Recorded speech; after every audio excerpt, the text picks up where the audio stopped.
DSC preparation కి మిగిలిన తక్కువ సమయాన్ని డిఎస్సి 2024 యాప్ లేదా DSC2024.com తో జాబ్ ని సాధించండి. బాలుడి ప్రతాపానికి అల్లాడుతున్న ప్రజలకు చల్లని కబురు. అన్నదాతలు ఆనందించే కబురు అందుతోంది. నైరుతి రుతుపవనాలు వేగంగా కదులుతున్నాయి. మంగళవారం మధ్యాహ్నం నాటికి అవి దక్షిణ అండమాన్ సముద్రం, నికోబార్ దీవులు, దక్షిణ బంగాళాఖాతానికి చేరినట్లు వాతావరణ శాఖ వెల్లడించింది. రానున్న 3-4 రోజుల్లో అండమాన్ నికోబార్ దీవులు అంతటితో పాటు దక్షిణ అరేబియా సముద్రం, బంగాళాఖాతం మధ్య వరకు విస్తరించే అవకాశం ఉంది. మే 27 నాటికే కేరళను రుతుపవనాలు పలకరించనున్నాయి.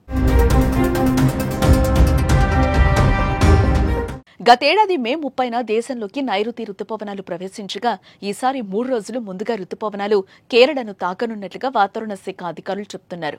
తెలుగు రాష్ట్రాల్లోకి జూన్ 5లోపే వచ్చే అవకాశం ఉంది. గతేడాది జూన్ 8న రాష్ట్రాన్ని నైరుతి రుతుపవనాలు తాకాయి. వాతావరణ శాఖ చెప్పినట్టు జరిగితే 2009 తర్వాత రుతుపవనాలు అంచనాల కంటే ముందుగా రావటం మళ్లీ ఈ ఏడాదే. 2009లో మే 23నే నైరుతి రుతుపవనాలు కేరళను తాకాయి. గత 5 ఏళ్లలో నైరుతి రుతుపవనాలు భారత్లోకి ప్రవేశించిన తేదీలను పరిశీలిస్తే 2020లో జూన్ 1న, 2021లో జూన్ 3న, 2022లో మే 29న, 2023లో జూన్ 8న, 2024లో మే 30న భారత్లోకి ప్రవేశించాయి. నైరుతి రుతుపవనాలు ప్రవేశిస్తేనే వర్షాకాలం ప్రారంభమైనట్టు రైతులు భావిస్తారు. రుతుపవనాలు రావడమే కాదు, గతేడాది కంటే ఎక్కువగా వర్షాలు పడే అవకాశం ఉందని ఐఎండీ ఇప్పటికే ప్రకటించింది. వ్యవసాయానికి రుతుపవనాలు చాలా కీలకం. మన దేశంలో చాలా భూమిలో వ్యవసాయానికి వర్షపాతమే ఆధారం. అందుకే భారతదేశ వ్యవసాయంలో రుతుపవనాలు కీలక పాత్ర పోషిస్తాయి.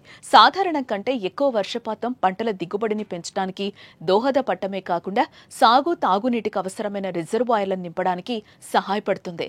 మంచి రుతుపవనాలు సాధారణంగా భారత ఆర్థిక వ్యవస్థపై సానుకూల ప్రభావం చూపుతాయి. అలాగే ప్రస్తుతం ఎండలు మండిపోతున్నాయి. ఉక్కపోతతో ప్రజలు ఉక్కిరిబిక్కిరవుతున్నారు. ఇలాంటి సమయంలో రుతుపవనాలు తొందరగా వస్తున్నాయనే వార్త ఉపశమనం కలిగిస్తోంది.